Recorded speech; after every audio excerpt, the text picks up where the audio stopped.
आज के बाद नहीं करेंगे, हमारे वस्त्र दे दो ना। और ठाकुर जी ने वस्त्र दिए, गोपियां लेकर के चली गई। लेकिन इस पूरे प्रसंग को लोग समझ नहीं पाए। संशय हो गया ठाकुर जी की कृति पर, ये कैसे कर दिया ठाकुर जी ने। बंधुओं, जीवात्मा और परमात्मा, उनके बीच में कोई पर्दा होता नहीं है, और होता है तो ठाकुर जी उसको हटा देते हैं। चाहे वो माया का पर्दा आवे, विषय का पर्दा आवे, वासना का पर्दा आवे, जो भी ठाकुर जी और जीवात्मा के बीच में आता है, ठाकुर जी को यदि वो जीवात्मा प्रिय लग गया तो बीच में जो बाधा होगी वो हटेगी। मूल कारण ये है, ठाकुर जी से कोई छुपा है? सब कुछ ठाकुर जी। और कहीं आप कृष्ण को यदि एक बालक मानते हो, मानव मानते हो, तो जब ठाकुर जी ने चीरहरण किया, 6 वर्ष के थे। 6 वर्ष के बालक को स्त्री पुरुष का भेद नहीं पता होता, वो अपनी मां के आगे भी निर्वस्त्र घूम लेता है। संशय करने पर 4 प्रकार के स्वभाव होते हैं। आपका कौन सा है ढूंढ लेना एक बार। मानवों में 4 प्रकार के स्वभाव होते हैं। पहला स्वभाव विरोधी स्वभाव। कौन सा स्वभाव? चाहे जो हो जाए हमको क्या करना है? विरोध। ऐसे लोग, पता नहीं आप लोग ऐसे लोगों के चक्कर में पड़ते हो कि नहीं। हमारे तो पाले पड़ते हैं ऐसों के। कुछ भी कर लो, क्या है? विरोध। कथा सबने सुनी होगी, महादेव जा रहे थे पार्वती जी के साथ, दोनों बैठे थे नंदी पर। लोग बाग क्या बोलने लगे? शर्म नहीं आती है, एक बेचारे जीव पर 2 भार चढ़ गए। महादेव बोले, पार्वती जी लोग बाग बात बना रहे हैं, उतर जाओ। दोनों उतर के चलने लगे। लोग बाग बोले, कैसे पागल लोग हैं, बैल बगल में है फिर भी पैदल चल रहे हैं, बैठ जाएं इस पे। क्या जमाना आया, पत्नी को तो बेचारी को ऐसे ही किया जाता है भारत राष्ट्र में। पति बैठ गया है, पत्नी पैदल चल रही है। पार्वती जी बोली, लोग बाग बात बना रहे हैं, मैं उतर जाता हूं, तुम बैठ जाओ। पार्वती जी बैठ गई। लोग बाग बोले, जोरू के गुलाम, खुद नीचे चल रहे हैं, पत्नी को ऊपर। महादेव बोले, नीचे उतरो जरा। पार्वती जी उतरी तो नंदी को उठा के सिर पर धर लिया, चलने लगे। लोग बाग बोले, राम राम राम। बताओ, सवारी पे बैठ के चलना चाहिए, सवारी को सिर पे लेके चल रहे। महादेव बोले, कहां जाएं, मर जाएं। तो मानव का पहला स्वभाव विरोधी। ये स्वभाव जिसके अंदर आ जाता है, वो चाहे जो हो जाए वो विरोध ही करता है। कितना भी अच्छा करने का प्रयास कर लो आप, वो विरोध किए बिना मानेगा नहीं। इसलिए ये स्वभाव भगवत कृपा मानिएगा कि आवे ना, विरोधी स्वभाव। कई लोगों में ये आ जाता है। नाम जापक ठाकुर जी से प्रार्थना करें कि हम में कभी विरोधी स्वभाव ना आवे।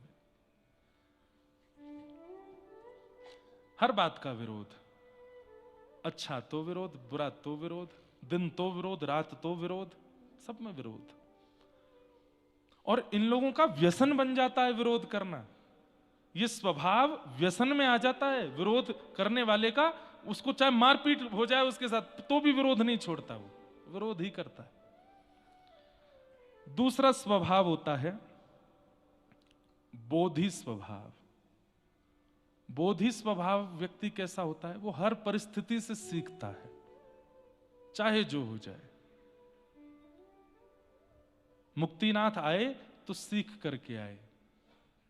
मुक्तिनाथ आने से पहले एक रात्रि नेपाल में या पोखरा में, जोमसोम में कहीं रुको, अचानक से इतने एल्टीट्यूड पे जाओगे, सांस फूले। बोधि स्वभाव, ये तो एक सामान्य बात है, पर परिस्थिति के हर मोड़ से जो सीखे उसको बोधि कहते हैं।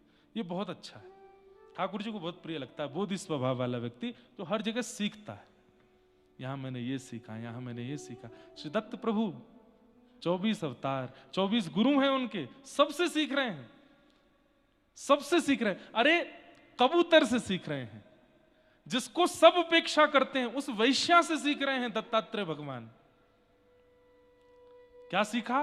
बोले, मैंने पिंगला नाम की वैश्या से सीखा कि वो रोज श्रृंगार करके बैठती है और प्रतीक्षा करती है कि कोई प्रेमी मेरे से मिलने आएगा। लेकिन रात हो जाती है, कोई मिलने नहीं आता, तो विलक करके अपना श्रृंगार उतार के बैठ जाती है। लेकिन एक दिन उसके मन में आता है कि मैं संसार के लिए इतना श्रृंगार करती हूं, एक बार श्याम सुंदर के लिए करके देखूं। और जब वो श्याम सुंदर के लिए श्रृंगार करती है, वही एक परम साधिका बन जाती है, परम भक्त बन जाती है। मैंने उसको गुरु बना लिया। छोटे बालक से मैंने सीखा, कबूतर से मैंने सीखा, मधुमक्खी से मैंने सीखा, सबसे सीख रहे हैं। इसको कहते हैं बोधि स्वभाव, जो सबसे सीखता है। विरोधी स्वभाव, बोधि स्वभाव, और तीसरा होता है निरोधी स्वभाव। ये निरोधी कैसा होता है? सब पर कंट्रोल करने वाला। घर में, परिवार में, मित्र में एक व्यक्ति तो ऐसा होता है जिसका निरोधी स्वभाव, सबको रोकता ही रहता है। नहीं नहीं नहीं नहीं, ये मत करो, ऐसा हो जाए, नहीं नहीं ये मत करो, ऐसा हो जाए, ये नहीं, ये तो करना ही नहीं। निरोधी स्वभाव, सब पर कंट्रोल करने वाला। ऐसे मत चलो, ऐसे चलो, ये मत पहनो, ये पहनो, ये मत खाओ, ये खाओ, अभी मत सो, यहां सो, इससे बात मत करो, उससे करो। ऐसा व्यक्ति भी अपना और अपने संग वालों का जीवन बर्बाद कर देता है। बहुत ज्यादा कंट्रोल करने वाला, निरोधी स्वभाव। और चौथा और अंतिम स्वभाव होता है सुबोधि स्वभाव। विरोधी, बोधि, निरोधी और सुबोधि। सुबोधि का मतलब क्या है? कोई भी क्रिया करने से पहले 2 बार सोचता है, उसके अच्छे और बुरे का चिंतन करता है। सुबोधि। इन 4 स्वभावों में 2 स्वभाव संसारी हैं, विरोधी और निरोधी। और 2 स्वभाव ठाकुर जी को अति प्रिय हैं। कौन कौन से? बोधि और सुबोधि। सुबोधि कौन? जो कोई भी क्रिया करने से पहले 2 चीजें सोचता है, अच्छा और बुरा। ठंड हो रही है, मौसम ठंडा है, मैं अगर यहां कुछ ठंडा पीऊंगा तो क्या होगा? 2 बातें सोच रहा है। बोले अगर मैं इसको पीऊंगा तो मेरे मन को तो अच्छा लगेगा, जीव को तो अच्छा लगेगा, पेट को तो अच्छा लगेगा। लेकिन फिर दूसरी बात सोचता है, स्वास्थ्य बिगड़ सकता है। स्वास्थ्य बिगड़ने के बाद क्या होगा? बोले मुझे यहां से वापस जाना पड़ेगा, मैं 7 दिन नहीं रुक पाऊंगा, मुझे 2 दिन में ही लौटना पड़ेगा। फिर उसके बाद जो प्रक्रिया करता है, ये अर्जुन का स्वरूप है, वो 2 बात सोचता है। इसलिए श्री कृष्ण उसको ज्ञान देते। तो 4 स्वभाव होते हैं, बोधि नहीं, विरोधी, बोधि, निरोधी और सुबोधि। इनमें से 2 स्वभाव ठाकुर जी को प्रिय हैं, बोधि और सुबोधि। ये 2 स्वभाव चित्त में लाओ, क्योंकि निरोधी और विरोधी यदि बन गए, ये स्वभाव ऐसा है मरते दम तक नहीं छोड़ेंगे आपको। ये कंट्रोल करने का जिनके अंदर स्वभाव स्वरूप आ जाता है ना, अंतिम श्वास तक ऐसे ही रहते हैं वो। और विरोध का स्वभाव जिनका आ जाता है, वो भी अंतिम श्वास तक ऐसे ही रहते हैं। ठाकुर जी का विरोध हो गया, चीर हरण किया भगवान कृष्ण ने, गोपियों का चीर हरण किया भगवान कृष्ण ने।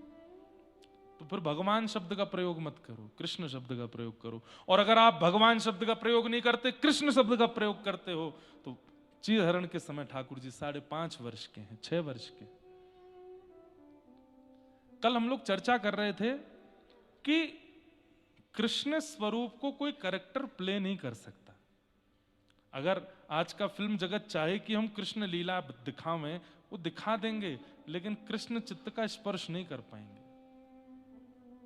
क्योंकि वो मानव बन ही नहीं पाएगा जो कृष्ण हैं। इसलिए आप कोई आकृति ड्राइंग के माध्यम से बना दो, कला के माध्यम से बना दो, शालिग्राम के माध्यम से बना दो, तो उनमें भले ही कृष्ण आभास हो जाए, नहीं तो मानव कभी कृष्ण बन के नहीं आ सकता। या फिर 8 वर्ष से छोटे बालक चाहे तो कृष्ण रूप धारण कर सकते हैं।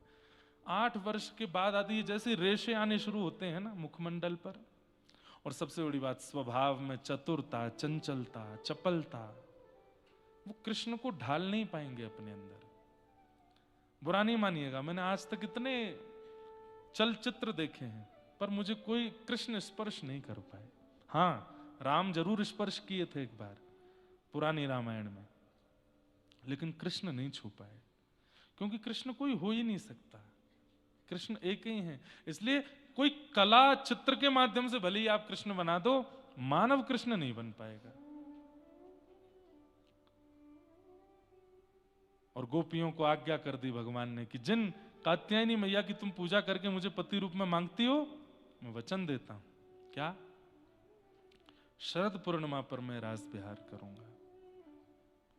और आज वही शरद पूर्णिमा की रात्रि आई है। भगवान पिता रात्रि शरदोत्फुल्ल मल्लिका विक्षरन्तुम मनश्चक्रे योग मायामुपाश्रिता। किशोरी जी के आश्रय में आज सब गोपियां से अपने प्राण पिरोए हैं। बाज उठी वंशी वृंदावन में। बंधुओं, आज की वंशी किसी को नहीं सुनाई दे रही, केवल उनको सुनाई दे रही है जो अधिकारी हैं कृष्ण से मिलने के, जो प्रतीक्षा कर रहे हैं युगों युगों से उस प्रियतम की प्राप्ति के लिए। वो जो भी व्रजमंडल में आए हैं उन सबको वह वंशी सुनाई दे रही है।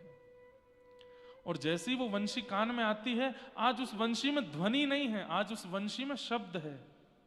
और वो शब्द क्या कहता है? चल गोपी, कृष्ण तेरी प्रतीक्षा कर रहे हैं, जल्दी चल, देर मत करे। और उसी समय गोपियां अपने सारे काम छोड़ करके दौड़ती हैं कृष्ण मिलन से। शुकाचार्य जी वर्णन करते हैं, स्थिति संभालने के लिए भी नहीं रुकाई है गोपियां कि हम कोई कार्य कर रही हैं उसको संभाल के तो जाए ना। जैसे ही ध्वनि आई तुरंत दौड़ती है, मानो जैसे कब से तैयार बैठी थी जाने को। तत्परता से सीरा बना रही है कोई गोपी, उसमें चीनी डाल रही है, उसमें इलायची डाल रही है, बढ़िया केसर डाल रही है, बड़े मग्न होकर के बना रही है। लग ही नहीं रहा है कि कहीं और जाने की तैयारी में है। और अचानक से वेणु ध्वनि आती है तो उसका अचानक से रूप बदल जाता है, वहीं सिरा छोड़ करके दौड़ती है। घर वाले देखते रह जाते हैं, हुआ क्या? कोई गोपी आंज लोचने अपने आंख में काजल लगा रही थी।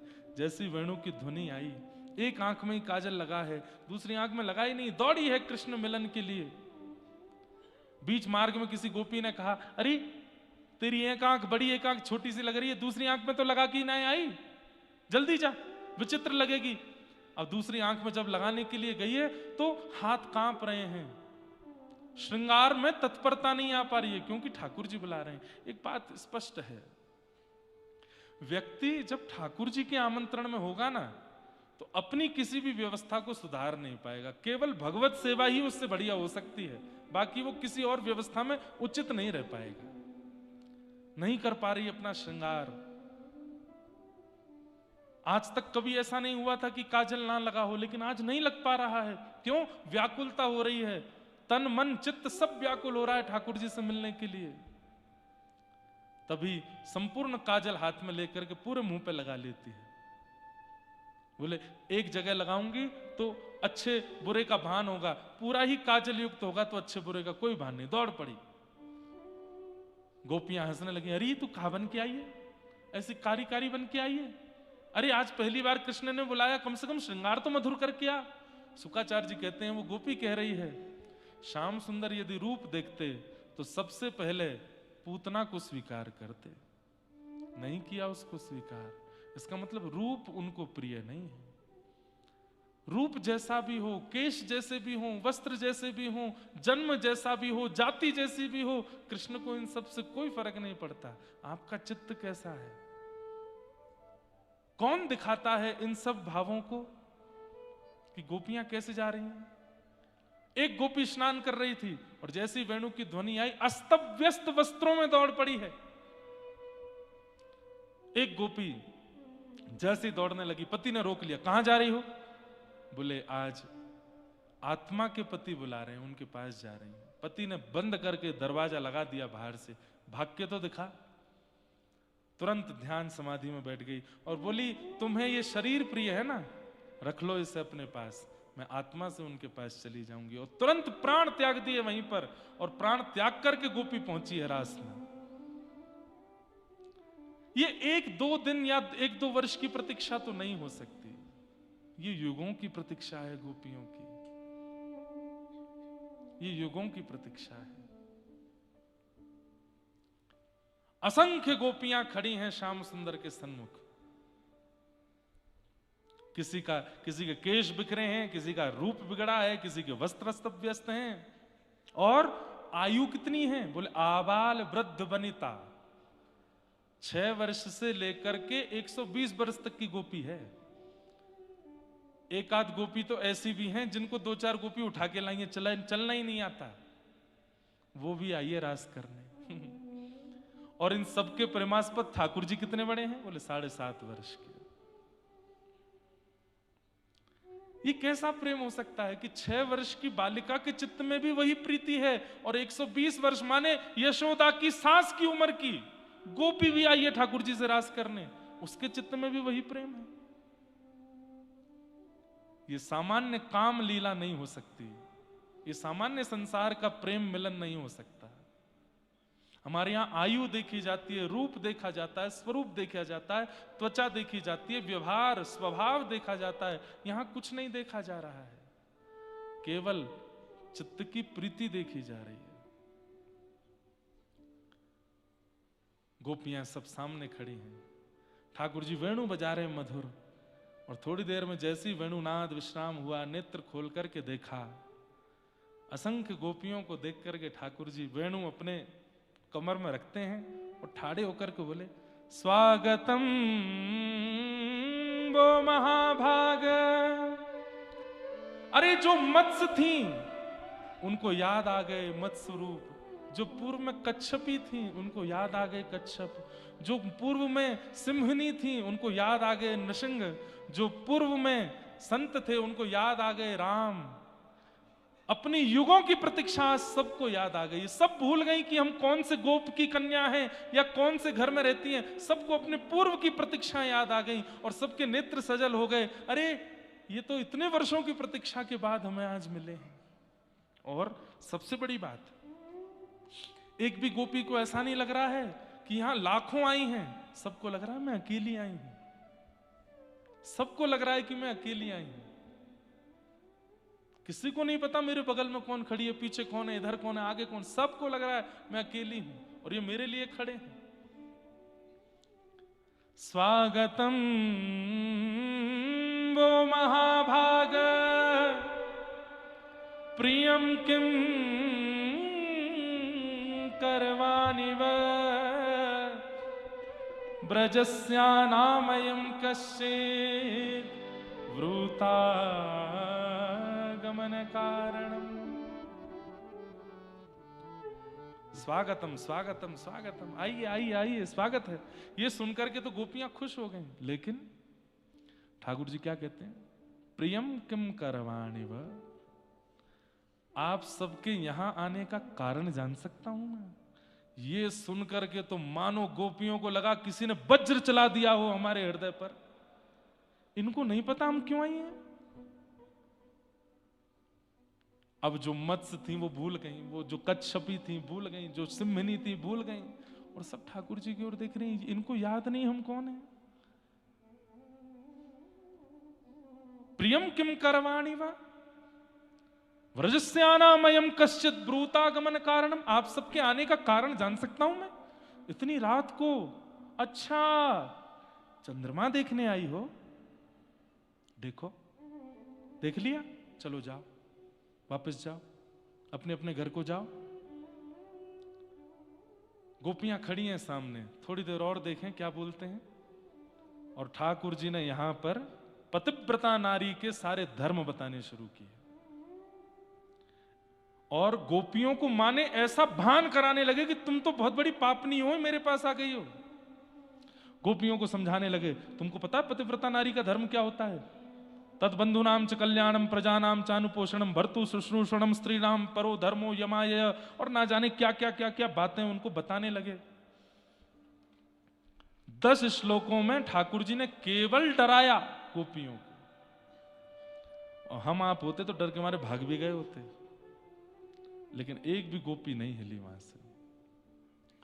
ठाकुर जी बोले, तुम्हारे बाल बच्चे हैं छोटे छोटे, अग्नि की साक्षी लेके विवाह करके आई हो, और यहां परपुरुष दिख गया तो तुरंत छोड़ करके आ गई। कितना बड़ा पाप है तुम जानती हो? उस नरक में तुमको जाना पड़ेगा, उसमें जाना पड़ेगा, ये करना पड़ेगा और जाने क्या क्या। हमारे यहां ना बंधुओं, एक बात मैं कह दूं, बुरा नहीं मानिएगा, समझाने के लिए स्त्रियां ही होती हैं, पुरुष नहीं होते। हर बात में उनको समझाओ, हर बात में उन्हें कहो।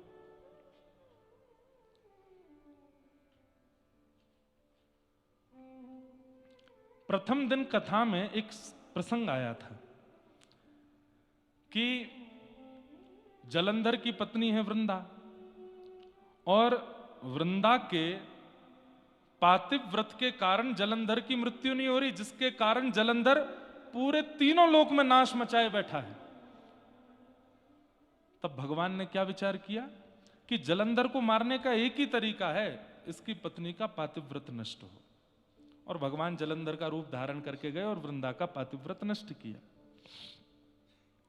तब वृंदा पूछती है रोते हुए भगवान से कि मैं तो धर्म का पालन कर रही थी जो आपने ही बताया है, पातिव्रत धर्म, और आपने ही तोड़ दिया।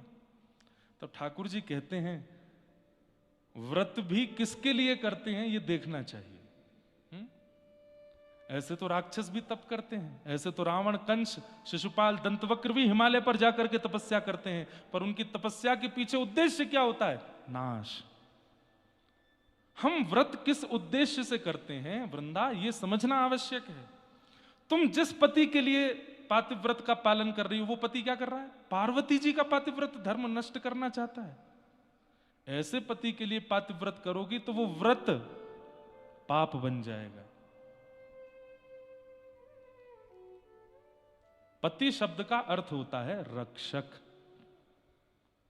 यदि पति इन शब्दों में घटित नहीं होता है तो वो पति नहीं है, वो भक्षक है। उसके लिए पातिव्रत नहीं करना है। ऐसे ही सेम पत्नी के लिए भी है। पति भी यदि पत्नी व्रती रहना चाहता है कि मैं एक पत्नी व्रती रहूं, लेकिन पत्नी अपने नाम शब्द, पत्नी शब्द का भी अर्थ क्या है? पति की सेविका या पति की रक्षिका। और पत्नी भी यदि उस भाव में नहीं है तो पति को भी नहीं करना है उसके प्रति व्रत। भगवान ने आकर के वृंदा को समझाया, बोले तुम्हारा पातिव्रत तीनों लोगों का नाश कर रहा था। इस राज के लिए तप हो रहा है, आदि आदि देवताओं के लिए तप हो रहा है, तब तो उसके लिए करो जो भाग्य बदलना जानता हो, और वो केवल नारायण है। इसीलिए तो भगवान इंद्र की पूजा बंद करा करके गिरिराज पुजवाए कि भाई तुम पूजा कर रहे हो सालों से, लेकिन किसकी कर रहे हो ये तो देखो। वो व्यक्ति या वो मानव यदि उचित नहीं है तो उसके लिए व्रत नहीं करना है। इसीलिए भगवान ने आकर के उनका धर्म तोड़ाया। मुझे किसी का आया पत्र, बोले महाराज जी हमारे पति बिल्कुल रक्षक स्थिति के नहीं है, लेकिन आपकी ये बात सुनकर के हमारे घर वाले कह रहे हैं, देखो महाराज जी स्वयं कथा में बता रहे हैं कि भले ही जलंधर दुष्ट था लेकिन उनकी पत्नी उनके प्रति पतिव्रता। तुम भी, तुम्हारा पति चाहे कैसा भी है, तुम उसके प्रति पतिव्रता ही रहो। आपने अपने मतलब की बात सुन ली कि हमारा बेटा चाहे कितना भी कुनीति कर रहा हो, तुम उसके प्रति पतिव्रता ही रखो, क्योंकि महाराज जी कथा में बता रहे हैं कि वृंदा ने भी जलंधर के लिए किया। ये बात नहीं सुनी कि उसी वृंदा का पातिव्रत स्वयं नारायण तोड़ने के लिए आ रहे हैं, क्योंकि वो ऐसे के लिए पातिव्रत कर रही है जो पतिव्रता का अधिकारी नहीं है। हमारे यहां समझाने के लिए केवल नारियां होती हैं। जब तक माताएं बहनें जीवित होती हैं तब तक उनको कोसा, डांटा, फटकारा सिखाया जाता है, और कभी कभी जब आजकल हमारे भारत में होता है तो वो चली जाती हैं तो सब रोते हैं, बहुत बुरा हुआ, बहुत बुरा हुआ, बहुत बुरा हुआ। किया भी तो आपने ही।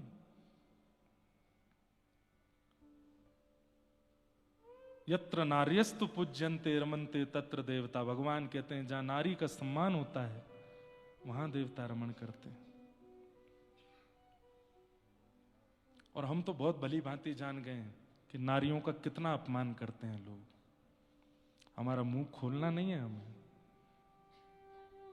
लेकिन इस अपमान का दंड यही है कि ठाकुर जी कभी प्राप्त नहीं हो सकते जो स्त्री के स्वरूप पर या उसके भाव पर किसी भी प्रकार का लांछन लगाते हैं, बिना जाने बिना सोचे कुछ भी बोलते हैं और फिर उपासना करते हैं ठाकुर जी की। भाग जाइए उनके सामने से, एक पुष्प भी मत चढ़ा देना, ठाकुर जी को कांटे की तरह लगता है वो, क्योंकि आप स्त्री का सम्मान करना नहीं जानते, आप नारी का सम्मान करना नहीं जानते।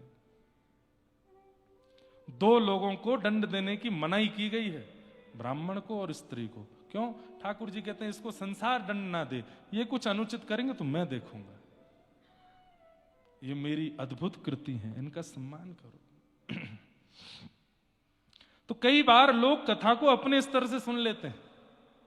जैसे एक बार एक व्यास जी कथा करके गए, पोथी अपनी छोड़ गए राजा के यहां, लौट करके जब राजा के यहां आए तो द्वार पर राजा की बेटी मिली। तो बेटी ने व्यास जी से, आइए आइए व्यास जी, आपने इतनी बढ़िया कथा सुनाई थी, मेरे तो जीवन भर के सारे प्रश्नों के उत्तर मिल गए। अच्छा लाली, क्या सुना था तुमने? बोले, मैंने तो सुना था कि सुभद्रा को अर्जुन प्रिय लगते थे, दोनों ने भाग की शादी कर ली।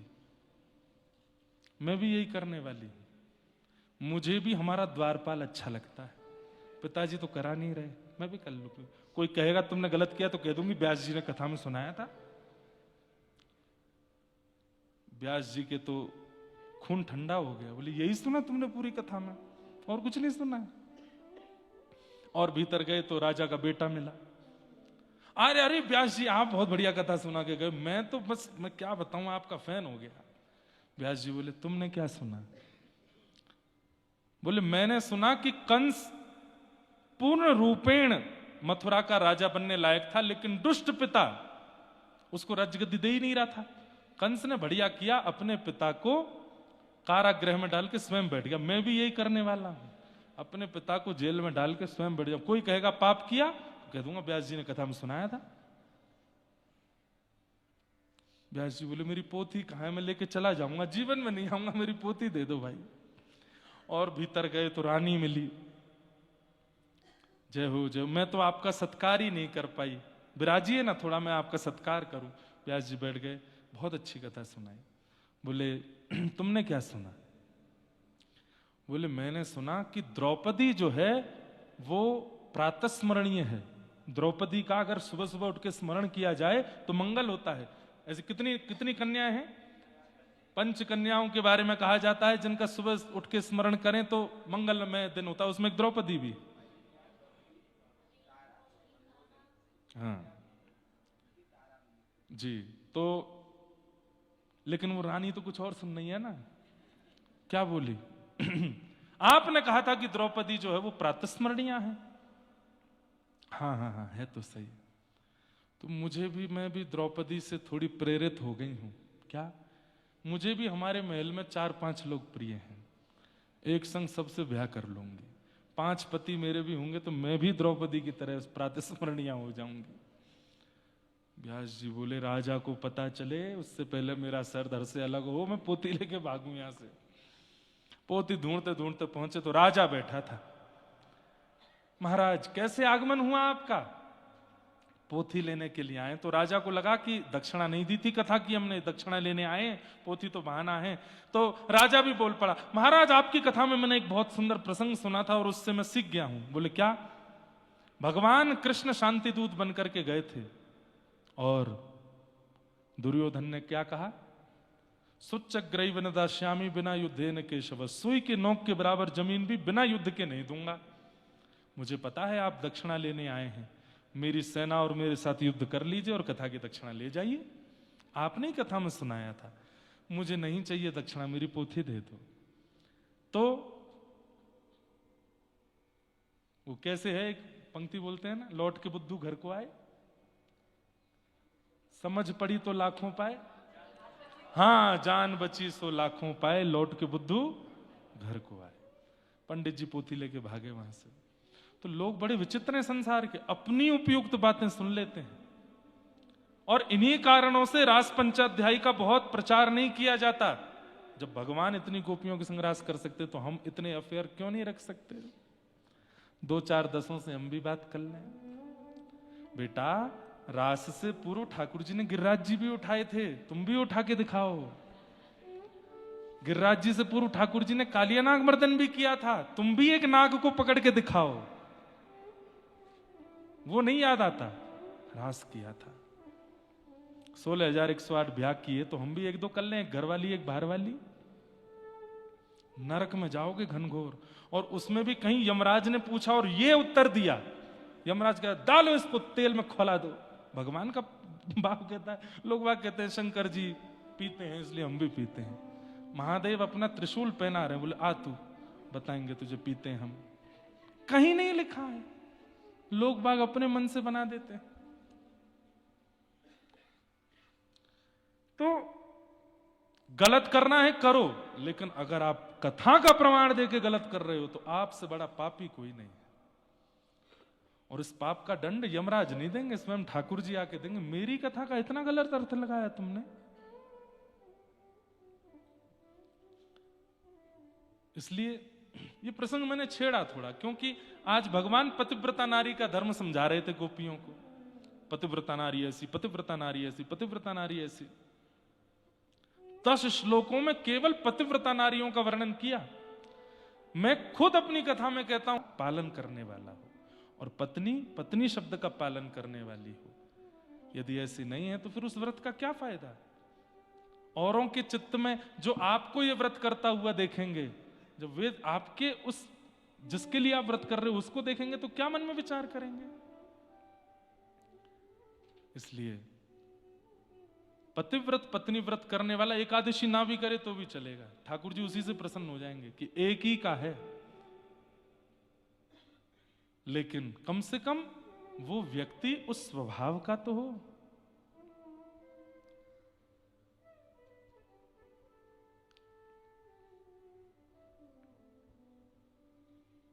भगवान ने पातिव्रत धर्म बताया।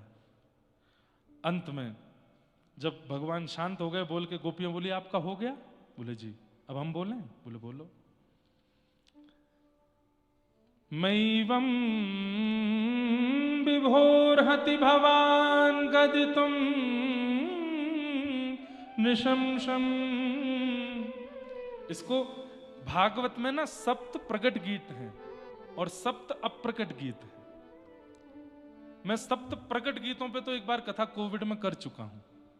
रुद्र गीत, वेणु गीत, गोपी गीत, भ्रमर गीत, युगल गीत, ऐल गीत और भिक्षुक गीत, ये सप्त प्रकट गीत हैं भागवत के। इन पर कथा एक बार हम कर चुके हैं।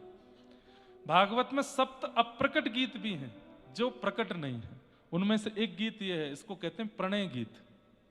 ये गोपियां गा रही हैं। क्या कह रही हैं? जब भगवान ने कहा पतिव्रता नारियों के धर्म ये होते हैं, तुम सब पाप कर रही हो मेरे पास आकर के, तब ठाकुर जी को गोपियां उत्तर देती हुई कहती हैं कि मैवं विभोर्हति भवान गदितुं निशंसं संत्यज्य सर्व विषया स्तव पादमूलम् भक्ता भजस्व दुर्वग्रहमान्त्यजास्मान् देवो यथादि पुरुषो भजते मुमुक्षुम्। हे नाथ, भात और भक्त इन दोनों की एक ही राशि है, इसलिए दोनों की बनने की प्रक्रिया बिल्कुल एक जैसी है। कितनी अच्छी उपमा देती हैं गोपियां भक्तों के लिए। बोले जैसे भात बनता है वैसे ही भक्त बनता है। भात कैसे बनता है? बोले पहले धान से उसको धन कुटा में डाला जाता है, उसको खूब जोर जोर से कोटा जाता है, तब उसके छिलके निकल जाते हैं, छिलके से बाहर निकाल के उसको खौलते हुए पानी में डाला जाता है, तेज अग्नि में उसको उबाला जाता है। जब सारा पानी निकल जाता है और भात अंदर तक गल जाता है, तब बनाने वाला भात को हाथ में लेके मीड़ के देखता है, जरा भी कच्चा रह जाता है तो उसको फिर पकाता है, और जब वो पूर्ण तरह नरम हो जाता है तब भोक्ता को परोस दिया जाता है, और भोक्ता दाल लगा करके क्षण भर में खत्म कर देता है। ऐसे ही भक्त बनता है। बहुत कष्ट सहने पड़ते हैं उसको। परिवार के अपवाद, पति के अपवाद, पत्नी के अपवाद, बालकों के रोक टोक, समाज संसार की सब बातें,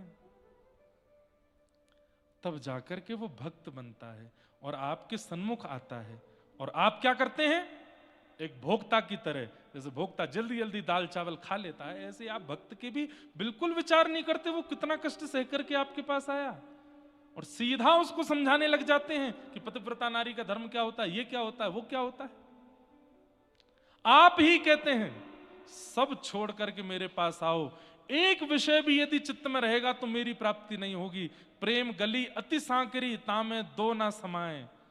और आज जब हम सब छोड़ करके आ गई तो हमसे कह रहे हो कि वापस लौट जाओ। तो फिर क्यों कहा था आपने कि सब छोड़ो मेरी शरण में आओ? सर्वधर्मान परित्यज्य माम एकम शरणम व्रज। क्यों कहते हो आप ऐसी बातें कि सब छोड़ के मेरी शरण में आओ? और जब कोई छोड़ के आता है तो फिर क्यों उसको वापस वही सब दिखाते हो? गोपियां उत्तर नहीं दे रही हैं, फटकार रही हैं ठाकुर जी को। और गोपियां फिर एक उत्तर देती हैं, क्या? बोले नाथ, हमने कोई गलत काम नहीं किया, हमारा पातिव्रत धर्म टूटा नहीं है, बल्कि पातिव्रत धर्म का आज फल मिला है। क्यों? विश्वपति के सामने हम खड़ी हैं।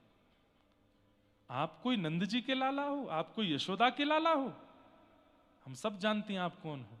बोले कौन हूं मैं? न खलु गोपिका नंदनो भवान, अखिल देना अंतरात्म दृ, विखन सार्थ तो विश्वगुप्तये, सखउदे सात्वतां कुले।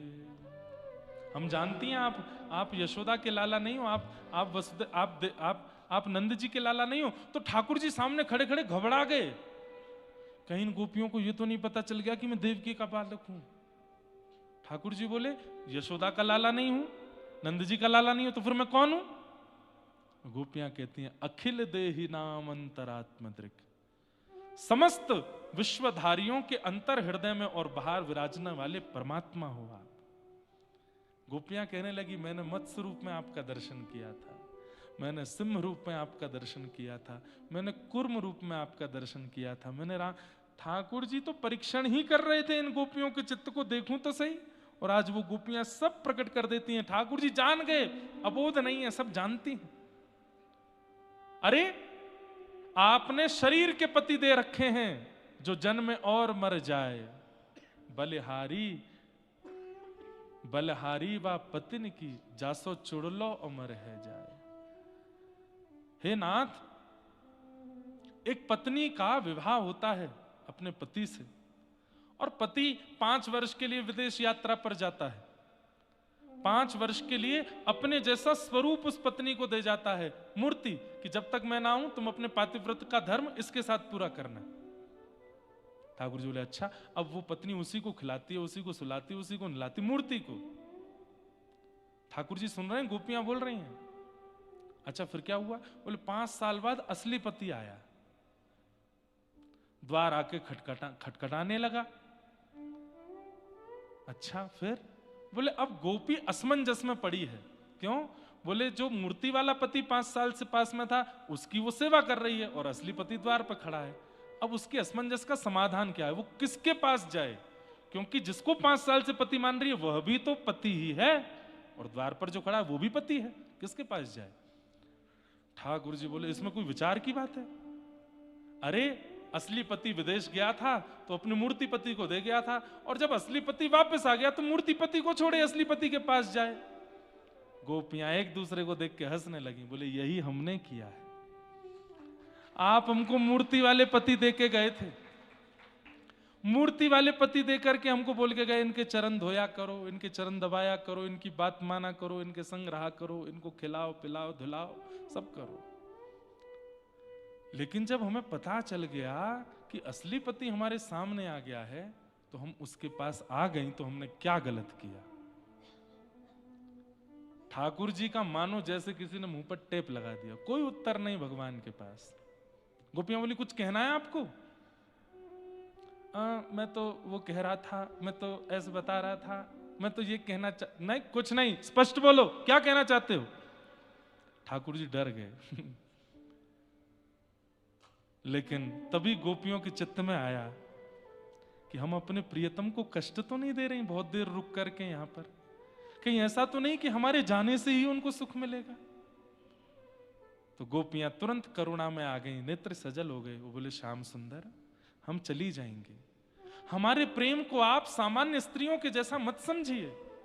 सामान्य स्त्रियों का प्रेम देखने का होता है, सुनने का होता है, बोलने का होता है, स्पर्श का होता है। हमारा प्रेम ऐसा नहीं है। हमारे प्रेम में केवल एक इच्छा है, क्या? आप एक बार कह दो कि हम आपके हैं, एक बार कह दो, बस एक बार कह दीजिए कि हे समस्त गोपियां, तुम सब मेरी हो और मैं तुम्हारा हूं, बस इतना कह दीजिए। उसके बाद जीवन में हमें दिखना नहीं, तड़पने देना, रोने देना, मरने देना। हम इस बात से ही पूरा जीवन निकाल देंगे कि आपने हमको स्वीकार किया। ये तन का प्रेम नहीं है, ये इंद्रियों का प्रेम नहीं है, ये नेत्रों का, जीव का, कान का प्रेम नहीं है श्याम सुंदर, ये आत्मा का प्रेम है। आप बस एक बार कह दीजिए कि तुम सब मेरी हो, हम चली जाएंगी लौट के, फिर कभी नहीं आएंगे आपके पास। चित्तम सुखेन भवता पहितम गृहेषु, चित्तम सुखेन भवता पहितम गृहेषु, यन्निर्विशस्त्युतकरावपि गृह्यकृत्ये, पादौ पदं न चलतस्तदपादमूलं, यामः कथं ब्रजमथो करवाम किं। बंधुओं, ये रास पंचाध्यायी अच्छों को समझ में नहीं आता। आप कहोगे महाराज जी नहीं, हम तो आ रहा है, नहीं आ सकता। बहुत कम होंगे यहां पर भी जो समझ रहे होंगे। सुखदेव जी स्वयं संशय में आ गए थे। परीक्षित जी कथा सुनते सुनते जब रास पंचाध्यायी सुना, आज तक संशय नहीं हुआ, लेकिन परीक्षित जी आज एक संशय में बात बोल देते हैं। क्या?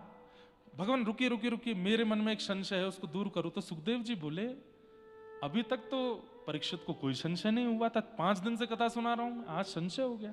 क्या संशय है? तब कहते हैं कि कृष्णम विदुः परम कांताम न तु ब्रह्म तया मुने, गुण प्रवाहो परमस्तासाम गुणाधियाम कथम। हे नाथ, कृष्ण परमात्मा है।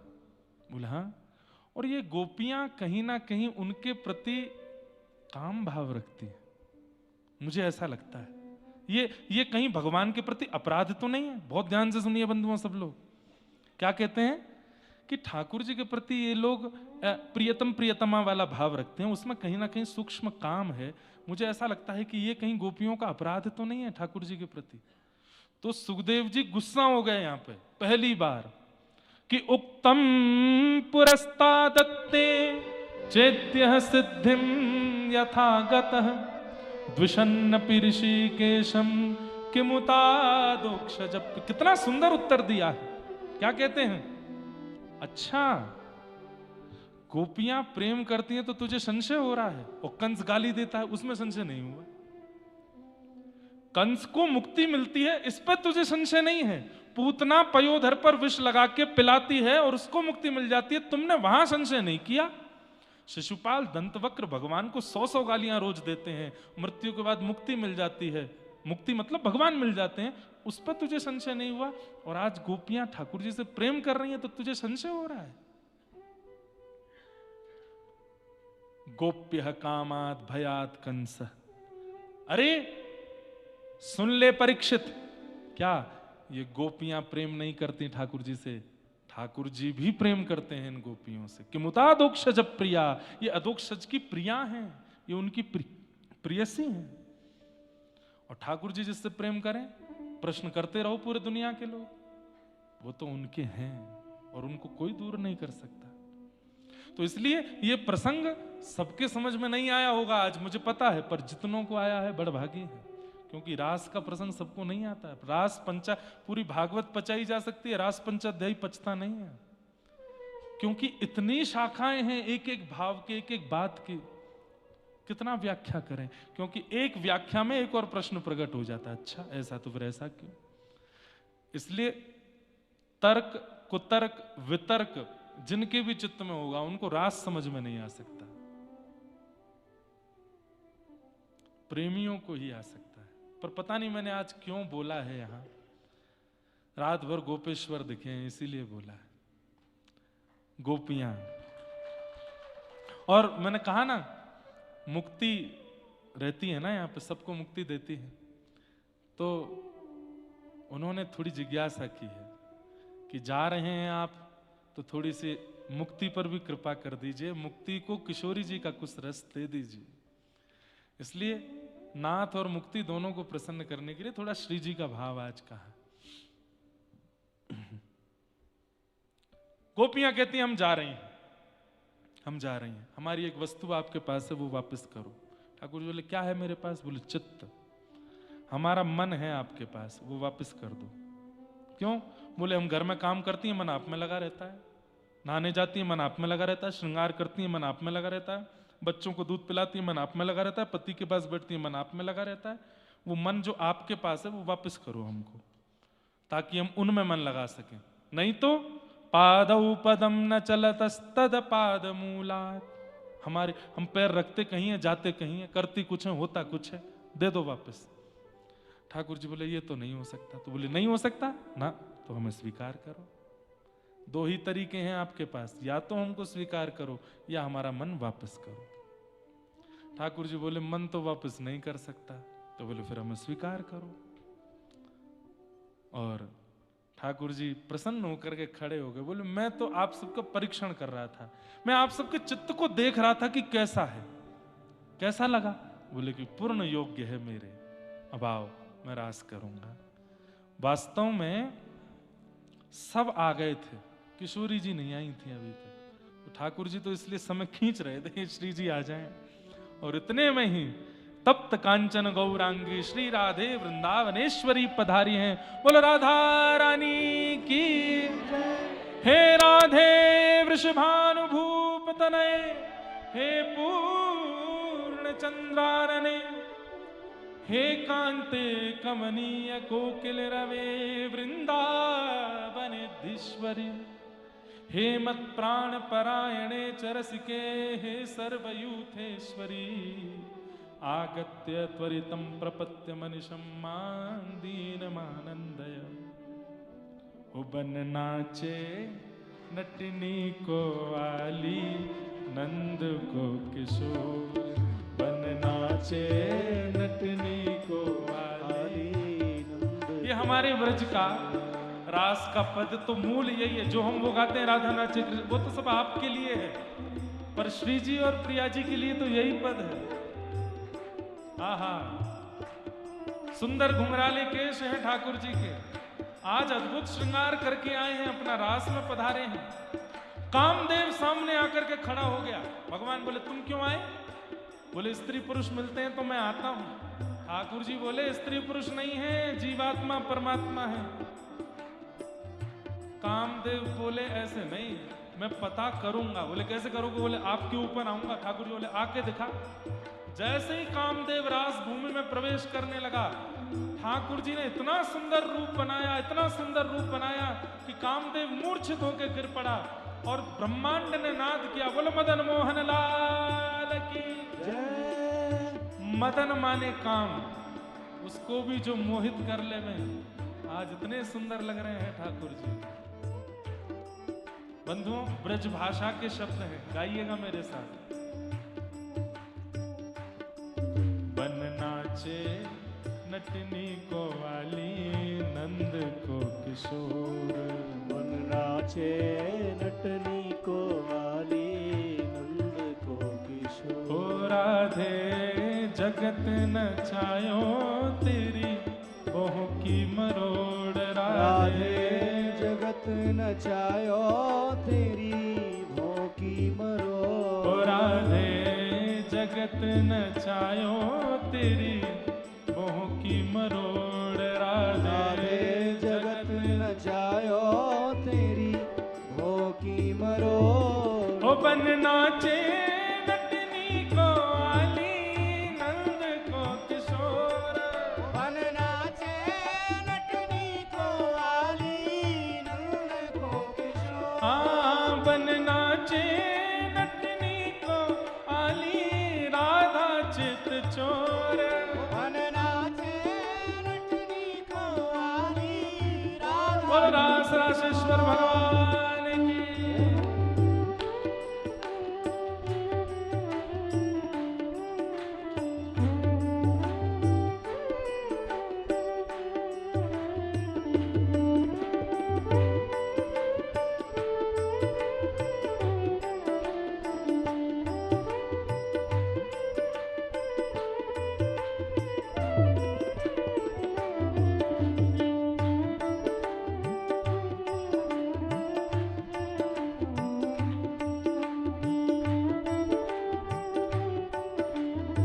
आज ऐसा लग रहा है कि मुक्तिनाथ में आज किशोरी जी पधारी है और शंख चक्र गदा पद्म कांप रहे हैं ऊपर चारों भुजा। क्यों? चार भुजा श्री जी के आगे नहीं रह सकते। वहां तो दो भुजा श्री जी की, दो भुजा ठाकुर जी की, ऐसे चतुर्भुज होंगे। ऐसा नृत्य करते हैं प्रिया प्रियतम की दो भुजा श्री जी की कब ठाकुर जी में मिलित हो जाती हैं और दोनों प्रिया प्रियतम चतुर्भुज हो जाते हैं। तो आज श्री जी पधारी हैं और चतुर्भुज नारायण आज तप वप छोड़ करके इस मधुर हिमालय की कंदराओं में गंदगी के तट पर नृत्य कर रहे हैं। बन नाचे नटनी को वाली नंद को किशोर। आहा, किशोरी जी ठाकुर जी के रूप को देख के क्या कह रही हैं? नंद के किशोर तो पे डारू तृण तोड़ प्यारे।